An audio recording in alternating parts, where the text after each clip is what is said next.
Hello, good evening everybody. எல்லோரும் நல்லா இருக்கீங்களா? எல்லாருக்கும் இந்த மேங்கோ சீடை பார்த்தோன்னே நம்மளோட சின்ன வயசு ஞாபகம் வரும்.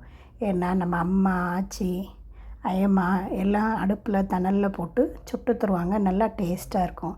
ஆனால் இப்போ நம்ம பார்க்க போகிற ரெசிபி ஒரு கிரேவி வைக்க போகிறோம். அதில் என்னென்ன தேவைங்கிற இன்க்ரீடியன்ட்ஸை நான் சொல்கிறேன். இதோட மருத்துவ குணங்கள் நிறைய இருக்குது. அதை நம்ம இன்னொரு நாள் இன்னொரு வீடியோவில் பார்ப்போம். மாங்காய் கொட்டையை உடைச்சி இதுக்குள்ளே இருக்கிற பருப்பை எடுத்து எப்படி குழம்பு வைக்கலாங்கிறத இப்போ பார்ப்போம். இதுக்கு தேவையான பொருட்கள்: சீரகம் 1 ஸ்பூன், வத்தல் 5, மிளகு 2 ஸ்பூன், ஜீரகம், கடுகு, வெந்தயம், ஓமம், திப்பிலி, பெருங்காயம், சித்தரத்தை, சுக்கு எல்லாத்தையும் தனித்தனியாக வறுத்தெடுத்து பொடிச்சு வச்சுக்கோங்க. தேவையான அளவு கருவேப்பிலை, பூண்டு, மாம்பழ கொட்டையிலிருந்து எடுத்த பருப்பு தேவையான அளவு, பெருஞ்சீரகம், கடுகு, ஜீரகம், மிளகு, திப்பிலி, பெருங்காயம், வத்தல் இவை அனைத்தையும் ட்ரை ரோஸ்ட் செய்வோம்.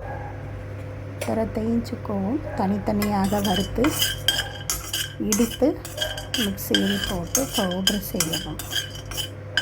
பவுடராக நன்றாக அரைத்து விட்டு கருவேப்பிலையும் சிறிதாக வதக்கி அதையும் பவுடராக அரைத்து விட்டு கருவேப்பிலையும் சேர்த்து அரைக்கணும். தொலியை நீக்கி சிறு துண்டுகளாக்கி நாம் ஏற்கனவே வறுத்து வைத்திருக்கிறோம் அல்லவா, அதில் இதையும் சேர்த்து அரைக்கவும். யூஸ்வலாக நம்ம குழம்புக்கு தாளிப்போம் இல்லையா, அது மாதிரி தாளிச்சிட்டு வெள்ளைப்பூடு போட்டு வதக்கிட்டு கொஞ்சம் ப்ரௌன் கலராக ஆகிற வரையும் வதக்கிட்டு நம்ம பவுட்ரு பண்ணி வச்சுருந்தோம் இல்லையா, அது கூட மாங்காய் விதையை போட்டு பருப்பை போட்டு அதையும் சேர்த்து அரைச்சி கருவேப்பிலையும் சேர்த்து அரைச்சிட்டு நைஸாக அரைச்சிட்டு அதை நல்லா தண்ணி கலந்து அதை இந்த தாளித்த இதில் இந்த விழுதை சேர்த்துடணும். அப்புறம் இதை நல்லா சேர்த்து நல்லா கொதிக்க விட்டு மஞ்சப்பொடி போட்டு உரப்பு காரம் இன்னும் தேவைப்பட்டால் நீங்கள் இன்னும் காரம் சேர்த்துக்கலாம். இது ஒரு 10 நிமிஷம் கொதிக்கட்டும். கொதித்தா இந்த குழம்பு ரெடி.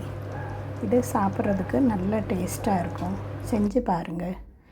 நல்ல சுவையும் அருமையாக இருக்கும். செஞ்சு பார்த்துட்டு எப்படி இருந்ததுன்னு சொல்லுங்கள், கமெண்ட்ஸில் சொல்லுங்கள். நல்ல டேஸ்ட்டாக இருக்கும். எல்லோரும் இதை வீட்டில் செஞ்சு பாருங்கள். Don't waste the seed. Wow, yummy.